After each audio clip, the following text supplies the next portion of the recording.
IVM.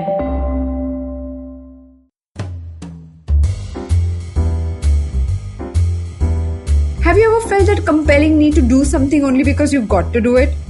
This is basic hygiene, Aditi. Everyone is doing it. Our young social media intern told me yesterday. And actually, that got me thinking. Basic hygiene, huh? What is your basic hygiene for success, for achievement, for your body, mind, relationship? Hashtag couple goals, hashtag sister love, hashtag the best mother. Knowingly or unknowingly, we get tagged and, in a way, dragged into feeling upset about things we didn't even want in the first place. FOMO. You got it right. Fear of missing out. You think you have FOMO? Let's figure it out. Welcome to Absolutely Right, a podcast where we celebrate and decode minds of some outstanding achievers and simplify their secrets and hacks for you to implement in your life. I'm your host, Aditi Surana. I'm a graphologist and a high performance coach. This podcast show started just 2 weeks before the lockdown, and next week we'll be completing 75 episodes. I can't even imagine you all accepted a podcast based on graphology. Thank you so much for being part of this journey. Thank you for binge listening to the episodes, and even bigger thank you for sharing it with other people. So let's come to today's topic. Let's talk about FOMO by understanding it. So, what is FOMO? Is there any handwriting stroke that I can talk about that depicts FOMO? And let me tell you 5 ways to dealing with it. If you're new here, let me fill you in. Absolutely Right Friday episodes are designed to create an actionable change. With every episode, we create a worksheet, or as we call it, Friday Fun Sheet, for you to commit to growth and take actions. This is a PDF document that you can download from my website, aditisurana.com/podcast. So people say this very casually, right? I have major FOMO. What is FOMO? Why should we be bothered to talk about it? In simple words, it is a perception that others are having more fun, living better lives, and experiencing better things than you are. The problem is, it is also the feeling that you're missing out on something fundamentally important that others are experiencing right now. It involves deep sense of envy. It affects your self-esteem, making you feel self-conscious and even ungrateful for things that you already have. Technically, when people feel FOMO, they keep swiping left on their own lives in order to get something better.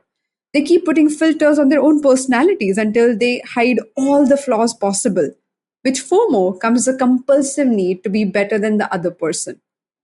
Unfortunately, it doesn't matter if you feel better or lesser than the other person. It is still a comparison.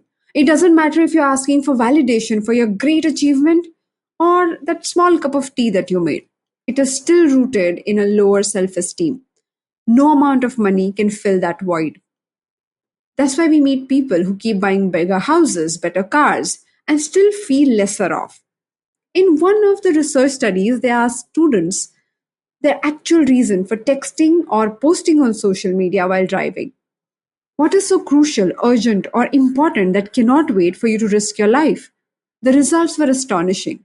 The possibility of a social connection or social validation is more compelling than safety. Safety of your own life and safety of your loved ones. FOMO is an addictive cycle. It comes from unhappiness and leads to unhappiness. Now, after all of this, you may think, I get it. I get the concept of FOMO, but I don't think I have this fear and all. Okay, then, my friend, let's put that thought to test. Let's look at your handwriting to know whether that is true or not. Before listening further, just grab a notepad and write 5 lines about anything that comes to my mind. You may think that I get fear. I understand. But that doesn't mean I have FOMO as my issue. Okay, then, my friend, let's put this thought to test by using the neutral study of graphology or handwriting analysis. So, before listening further, just grab a notepad and write 5 lines about anything that comes to your mind. You can also pick up your diary or notepad if you still believe in writing notes on a regular basis. You can look at someone else's handwriting, your friends, your family members, or your bosses if you like. When it comes to graphology, multiple things in your writing depict this intense fear. But to keep it simple, let's talk about 2 important strokes. First, lowercase t. So look at the lowercase t and divide the vertical line of your t into 2 halves. If you cross your t bar, which is the horizontal line, if you place it in the lower half, then you have low self-esteem. Let me repeat the point. Look at the vertical line in your t bar And if you cross your T in the lower half, then you have low self esteem. Point number two, look at the letter M. Most M should have two humps. Now, if the second hump is taller than the first one, then you show a trait called self consciousness, which means fear of being rejected or constantly feeling that you're not good enough. Now, all these things lead to feeling self conscious. Now, if you have both these traits or even either one of them, you can have fear of missing out. Our Absolutely Right podcast guest, blogger Malini Agarwal, spoke about how many people struggle to keep it real, as most of us compare our everyday life with other people's highlights or one off achievements. We are becoming walking, talking FOMO machines that are so predictable that algorithms can actually play with our minds. Let's look at 5 ways to deal with this fear. Point number one, attitude of gratitude. You can't be experiencing fear and gratitude in the same breath. Try it. You can either be scared or grateful. FOMO makes sure that from feeling grateful, satisfied, delighted in a moment, you start feeling less of disappointed, ungrateful, and entitled. Developing everyday ritual of being grateful for things and human connections that you already have can become your game changer. Point number two, social media breaks. Netflix original Social Dilemma has made it amply clear that we are all being tracked, triggered, and pegged to the desires of some capitalist companies.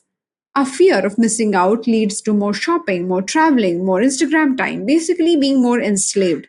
And that works for this fear based economy. The other day, I caught myself being on my phone and, being getting on Instagram as the first thing in the morning. And then I realized I've been doing it for last 1 month. As a solution, as of now, I have deleted my app and I install it and log in again every time I have to make work related post. Have you checked how many hours are you spending a day in front of your screen? Especially after the lockdown. Point number three, happiness is in paying close attention and being involved. What happens when you feel hyper or anxious about something? Your attention is unstable, your mind is unstable. You do not feel fully involved in anything you do. Whereas think of moments when you are happy or being involved in a conversation. You were there, paying attention, being tuned in. FOMO keeps you away from your own life and you keep chasing other people's lives. We lose sight of what is important to us and we keep chasing things that are supposed to be chased, things that we are supposed to miss. To solve this problem in my own way, every Monday at 8:30 a.m. IST, I go live on my Instagram handle and we do a handwriting based calming meditation called Kama Sutra, a Zen doodle like handwriting movement that helps you start your week on a calmer note. It takes just 12 minutes, but it is fascinating. All the details are mentioned on my website, aditisurana.com/Kama Sutra. Point number four, catch comparison at its source. उसकी साड़ी मेरे साड़ी से सफेद कैसे? FOMO, Sharma ji के बेटे को देखा है, तुमसे कितना टैलेंटेड है. A child growing into future adult as FOMO. We're all brought up and still bringing up our kids with loads of comparison. Working with people who suffer from anxiety has taught me that FOMO is just the beginning. Comparison is the source. Most people experience lesser self esteem. They feel compulsive need to achieve things that they don't even like, leading to overthinking, palpitations, and many more physical and psychological symptoms. This everyday comparison is actually the issue. So if you catch yourself doing so, stop there and make a different choice. Point number five, know your reason, motive, or inspiration behind your choices. Some people believe that your ends will justify your means. Now, how about your personal experience on the journey? I'm not even talking about moralistic ideas here.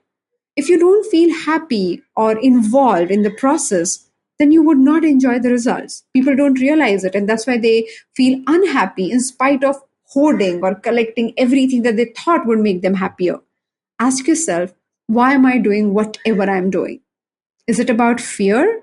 Is it about greed? Or I genuinely feel inspired or connected to this thing? Now, technically speaking, you cannot have all the things that are driven by inspiration. But what if many, many things in your day or most things in your day become inspiration driven? Thank you so much for joining me on this episode of Absolutely Right. FOMO is a common fear. If you have more questions about this Or if you have some comments about the things I have said, please write to me on my Instagram handle at Aditi Surana. Did you find FOMO in your writing? If you have, great. If you haven't, then I'm very happy for you. How about your family members, friends, or even your boss? Go ahead and look at their handwriting samples. And if you agree with the results, then make sure that you tag me on your Instagram story. And if you don't agree with the result, then tag me and ask that question. Let's put graphology to test and figure out whether it is true or not. If you like this podcast, then don't forget to check out other interesting podcasts on IVM Network. You can listen to us on IVM Podcast app or ivmpodcast.com. You can also follow us on our social media. We are at IVM Podcast on Twitter, Facebook, and Instagram. Let's connect on Wednesday for our 75th episode. Till then, happy writing! I hope you enjoyed that show. If you aren't following us on social media, please do. We're IVM Podcasts on Twitter, Facebook, and Instagram. Want to wish you all a happy Diwali. Hope you had a great festive season. It's been a great week in terms of the kinds of guests we've had and the kind of conversations we've had on the network this week. Do definitely check some of these things out. On This Round's on Me with Gauri Devidayal, she had a great conversation with Garima Arora, who's one of the best-known chefs in the world. It was just absolutely riveting. Do check that out. On States of Anarchy, Hamsini Hariran spoke about chronicling India's different wars. Again, really interesting episode. Check that out. Ashton had a very interesting episode on his show, The Habit Coach. It was called I Don't Feel Like Doing Anything. It's about how to overcome malaise just generally, and I thought really, really interesting stuff. Kumi Vayana was the guest on Cyrus Says on Monday's episode last week, and she's an educator, and my God, it was such a fascinating conversation talking about the way education functions in India and some of the changes she'd like to see. Just really, really interesting stuff. Do give that a listen. On Uncle Please Sit, Anupam Manur was there with Joel and Tushar talking about the Indian economy, part one of a two-part series. Second part will be out this week. You should definitely check that out. Lastly, I want to talk to you all about the Filter Coffee podcast. Karthik Nagarajan, who hosts that show, is on a little bit of a break. He's back with a banger of an episode. It is with Himura Maya, who used to run Landmark Stores, and they talk about the culture of bookstores and quizzing and all kinds of stuff. Really interesting conversation. Do check that out. And with that, I hope to see you again next week. पेश खिदमत है आपकी शान में हमारे अंजुमन से. Hi, I am Sadaf. And I'm Arshit. खाने का इतिहास, economics, policy, psychology, सब है मेन्यू पे. Only on the Naan Curry podcast every Wednesday. सिर्फ IVM podcast ऐप या वेबसाइट पर या फिर जहां से भी आप अपने पॉडकास्ट सुनते हो.